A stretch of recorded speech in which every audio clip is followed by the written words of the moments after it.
भारत और बांग्लादेश के रिश्तों में एक बार फिर तनाव गहराता दिखाई दे रहा है। ढाका में भारत के उच्चायुक्त दिनेश त्रिवेदी ने माना है कि दोनों देशों के बीच मतभेद हैं, चुनौतियां भी मौजूद हैं। हालांकि उन्होंने ये भी कहा कि बातचीत और उच्च स्तरीय संपर्क के जरिए इन समस्याओं का समाधान संभव है। उनका बयान ऐसे समय आया है जब बांग्लादेश के प्रधानमंत्री तारिक रहमान के भारत दौरे को लेकर असमंजस बना हुआ है। दिनेश त्रिवेदी ने उम्मीद जताई है कि जब प्रधानमंत्री नरेंद्र मोदी और तारिक रहमान आमने सामने बैठेंगे तो दोनों देशों के रिश्तों में एक नया अध्याय शुरू हो सकता है। दरअसल भारत ने त्रिवेदी को बांग्लादेश में उच्चायुक्त नियुक्त करने के साथ उन्हें कैबिनेट मंत्री के समकक्ष प्रोटोकॉल दर्जा भी दिया है। इसे नई दिल्ली की ओर से ढाका के साथ रिश्तों को संभालने की गंभीर कोशिश के तौर पर देखा जा रहा है। लेकिन दूसरी तरफ बांग्लादेश की तरफ से शेख हसीना के प्रत्यर्पण का मुद्दा लगातार दबाव बढ़ा रहा है। 2024 में सत्ता से हटने के बाद शेख हसीना भारत में है और ढाका लगातार उनके प्रत्यर्पण की मांग कर रहा है। बांग्लादेश का कहना है कि जब तक इस मामले में सकारात्मक प्रगति नहीं होती और बातचीत के लिए अनुकूल माहौल नहीं बनता,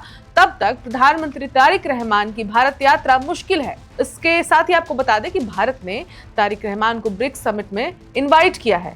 बांग्लादेश मेंबर नहीं है, लेकिन चीफ गेस्ट के तौर पर तारिक को भारत ने इनवाइट किया है और तारिक रहमान और बांग्लादेश की एक अजीबोगरीब शर्त सामने आ गई है कि जब तक शेख हसीना का प्रत्यर्पण नहीं होता या भारत इस पर बात नहीं करता, तब तक तारिक भारत नहीं आएंगे। अब भारत के लिए ये मामला बेहद संवेदनशील है। एक तरफ नई दिल्ली बांग्लादेश की नई सरकार के साथ रिश्ते सामान्य करना चाहती है, तो दूसरी तरफ शेख हसीना का मुद्दा कानूनी और कूटनीतिक दोनों स्तर पर बेहद जटिल है। भारत ने बांग्लादेश के प्रत्यर्पण अनुरोध को स्वीकार करने की पुष्टि की है और कहा है कि इस पर घरेलू कानूनी प्रक्रिया के तहत विचार किया जा रहा है। इस बीच प्रधानमंत्री तारिक रहमान को नई दिल्ली में 12 और 13 सितंबर को होने वाले 18वें ब्रिक्स शिखर सम्मेलन में शामिल होने का निमंत्रण भी दिया गया है। बांग्लादेश को यह निमंत्रण जुलाई में दिया गया था। ऐसे में तारिक रहमान का भारत दौरा सिर्फ द्विपक्षीय रिश्तों के लिहाज से ही नहीं बल्कि क्षेत्रीय कूटनीति के लिहाज से भी महत्वपूर्ण माना जा रहा है। तनाव की एक बड़ी वजह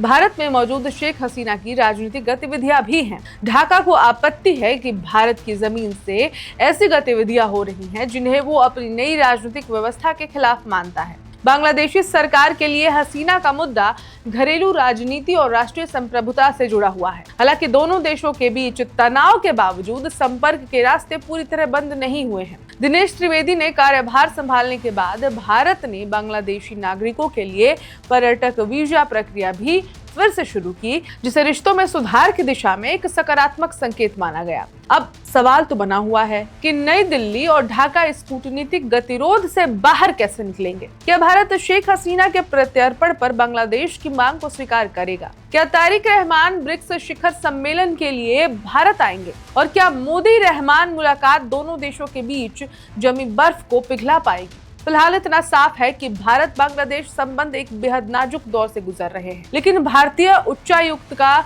बातचीत पर जोर ये संकेत देता है कि नई दिल्ली अभी भी टकराव के बजाय संवाद का रास्ता खुला रखना चाहती है। आने वाले दिनों में शेख हसीना का मुद्दा और तारिक रहमान की भारत यात्रा इन रिश्तों की अगली दिशा तय करने में अहम भूमिका निभाएंगे। बांग्लादेश के प्रधानमंत्री तारिक रहमान के भारत दौरे को लेकर एक बार फिर सस्पेंस गहरा गया है।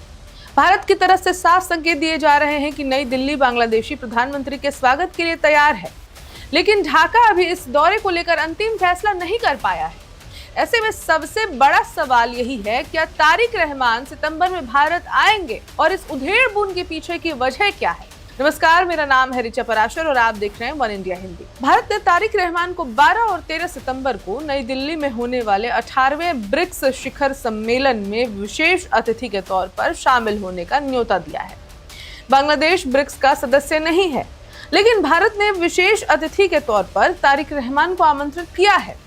भारत की तरफ से बांग्लादेश में नियुक्त उच्चायुक्त दिनेश त्रिवेदी ने भी कहा है कि नई दिल्ली बांग्लादेश के प्रधानमंत्री के भारत दौरे का बेसब्री से इंतजार कर रही है और उम्मीद है कि यह यात्रा जल्द होगी।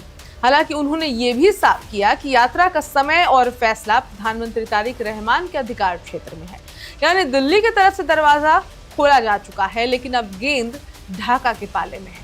दरअसल दोनों देशों के रिश्ते पिछले कुछ समय से बेहद संवेदनशील दौर से गुजर रहे हैं। अगस्त 2024 में बांग्लादेश में बड़े पैमाने पर हुए छात्र आंदोलन के बाद तत्कालीन प्रधानमंत्री शेख हसीना सत्ता से बाहर हो गई थी और भारत आ गई थी। उसके बाद भारत और बांग्लादेश के रिश्तों में लगातार तनाव बना रहा।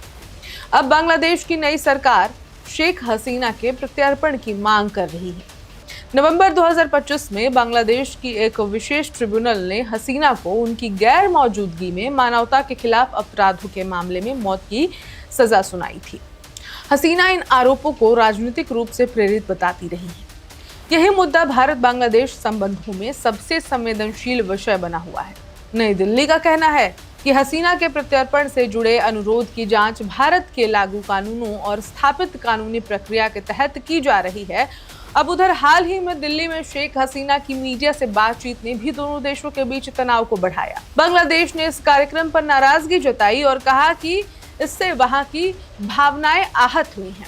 हालांकि भारत ने स्पष्ट किया था कि उस कार्यक्रम में भारत की कोई भूमिका नहीं थी और वो वहां बांग्लादेश सरकार के बारे में कही गई बातों का समर्थन नहीं करता है। इसके बावजूद दोनों देश रिश्तों को पूरी तरह पटरी से उतरने नहीं देना चाहते।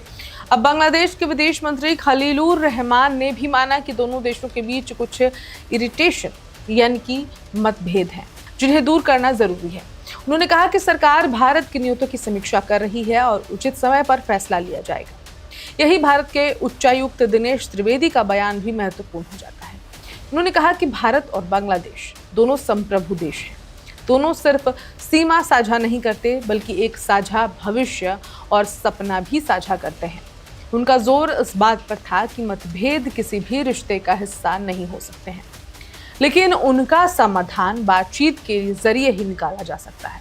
अब अगर तारिक रहमान भारत आते हैं तो ये उनके प्रधानमंत्री बनने के बाद भारत की पहली आधिकारिक यात्रा होगी।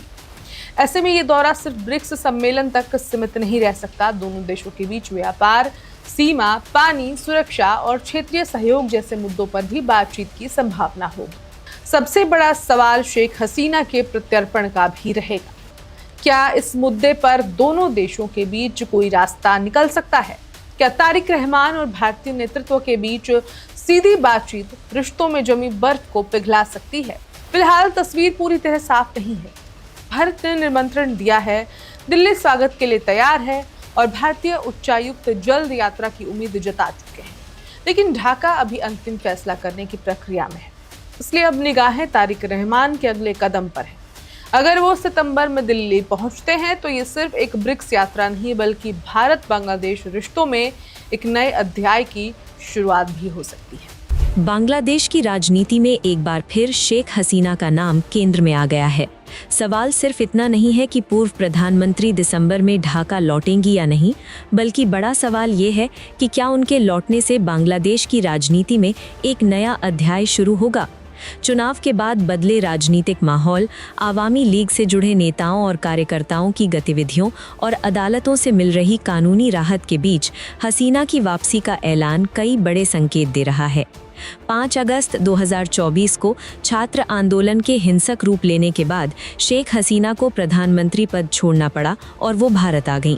इसके बाद बांग्लादेश में अंतरिम व्यवस्था बनी और आवामी लीग की राजनीतिक गतिविधियों पर रोक लगा दी गई। पार्टी के कई नेता गिरफ्तार हुए, कई भूमिगत हो गए और कुछ देश छोड़कर चले गए। लेकिन करीब 2 साल बाद तस्वीर पूरी तरह शांत नजर नहीं आ रही है। फरवरी 2026 में बांग्लादेश में आम चुनाव हुए। आवामी लीग को चुनाव लड़ने की अनुमति नहीं मिली और बीएनपी के तारिक रहमान के नेतृत्व में नई सरकार बनी। चुनाव के बाद ये माना गया कि आवामी लीग की सक्रिय राजनीति लगभग खत्म हो चुकी है, लेकिन कई जिलों से पार्टी संगठन के दोबारा सक्रिय होने की खबरें सामने आने लगीं। रिपोर्टों के मुताबिक जमालपुर, खुलना, राजशाही, पाबना, राजबाड़ी, जैसौर और कॉक्स बाजार समेत कई जिलों में आवामी लीग से जुड़े लोगों ने बंद पड़े पार्टी कार्यालयों को दोबारा खोलने की कोशिश की। कुछ जगहों पर पार्टी के झंडे लगाए गए और शेख मुजीबुर रहमान तथा शेख हसीना की तस्वीरें भी दिखाई दी। हालांकि सरकार ने साफ किया कि इन कार्यालयों को खोलने के लिए कोई आधिकारिक अनुमति नहीं दी गई थी। यहीं से पहला बड़ा सवाल उठता है, क्या ये सिर्फ स्थानीय कार्यकर्ताओं की पहल है या आवामी लीग जमीन पर अपना संगठन फिर से खड़ा करने की कोशिश कर रही है? सरकार का रुख फिलहाल सख्त है। आवामी लीग की राजनीतिक गतिविधियों पर प्रतिबंध का मुद्दा अभी भी कायम है और सरकार ने पार्टी को आधिकारिक राजनीतिक गतिविधियां करने की अनुमति नहीं दी है। इसलिए कुछ पार्टी कार्यालयों का खुलना प्रतिबंध हटने का संकेत नहीं माना जा सकता। इसी बीच कुछ आवामी लीग से जुड़े नेताओं को अदालतों से जमानत भी मिली है। मई 2026 में पूर्व पुलिस अधिकारी तनवीर सलीम इमोन को जुलाई आंदोलन से जुड़े हत्या के मामले में जमानत मिली। जुलाई में पूर्व सांसद चली आज़ाद को भी हत्या के मामले में जमानत मिली। हालांकि इन जमानतों को सरकार की ओर से आवामी लीग के प्रति नरमी का सीधा संकेत मानना जल्दबाजी होगी। ये अदालतों के आदेश हैं और इनसे पार्टी पर लगा राजनीतिक प्रतिबंध अपने आप समाप्त नहीं होता। लेकिन इस पूरी कहानी का सबसे अहम हिस्सा है शेख हसीना की संभावित वापसी। जुलाई में रॉयटर्स से बातचीत में हसीना ने कहा था कि वो दिसंबर 2026 के आसपास अपने सीनियर आवामी लीग नेताओं के साथ भारत से बांग्लादेश लौटना चाहती हैं और अदालत के सामने आत्मसमर्पण करने के लिए तैयार हैं। उन्होंने ये भी स्वीकार किया कि वापसी के बाद उन्हें गिरफ्तार किया जा सकता है और गंभीर कानूनी कार्रवाई का सामना करना पड़ सकता है। 5 अगस्त को दिल्ली में एक कार्यक्रम में ऑडियो संदेश के जरिए भी उन्होंने दिसंबर में बांग्लादेश लौटने की इच्छा दोहराई और आवामी लीग पर लगे प्रतिबंध को हटाने की मांग की। लेकिन ढाका का रुख इसके बिल्कुल उलट है। बांग्लादेश सरकार का कहना है कि हसीना के खिलाफ कानूनी प्रक्रिया जारी है और अगर वो देश लौटती हैं तो उन्हें गिरफ्तार किया जाएगा। यानी हसीना की वापसी सिर्फ राजनीतिक नहीं बल्कि सीधे तौर पर कानूनी और सुरक्षा से जुड़ा मुद्दा भी बन चुकी है। नवंबर 2025 में बांग्लादेश की एक विशेष अदालत ने 2024 के आंदोलन के दौरान मानवता के खिलाफ अपराधों के मामले में हसीना को उनकी गैर मौजूदगी में मौत की सजा सुनाई थी। हसीना इस फैसले और आरोपों को राजनीतिक रूप से प्रेरित बताती रही हैं। संयुक्त राष्ट्र के अनुसार 2024 के आंदोलन और उसके बाद हुई हिंसा में करीब 1400 लोगों की जान गई थी। ऐसे में अगर शेख हसीना वास्तव में दिसंबर में बांग्लादेश लौटती हैं तो ये सिर्फ एक पूर्व प्रधानमंत्री की घर वापसी नहीं होगी। ये नई सरकार, न्यायपालिका, आवामी लीग के समर्थकों और भारत बांग्लादेश संबंधों सभी के लिए बड़ी परीक्षा होगी। सबसे बड़ा सवाल यही है कि क्या बांग्लादेश में आवामी लीग की राजनीतिक जमीन फिर तैयार हो रही है या ये सिर्फ बिखरे हुए स्थानीय प्रयास हैं। और अगर हसीना वापस आती हैं तो क्या वो जेल जाएंगी, अदालत का सामना करेंगी या उनकी वापसी बांग्लादेश की राजनीति को फिर से पूरी तरह बदल देगी। आने वाले महीनों में इन सवालों के जवाब ही दक्षिण एशिया की राजनीति की दिशा तय कर सकते हैं। Subscribe to One India and never miss an update. Download the One India app now.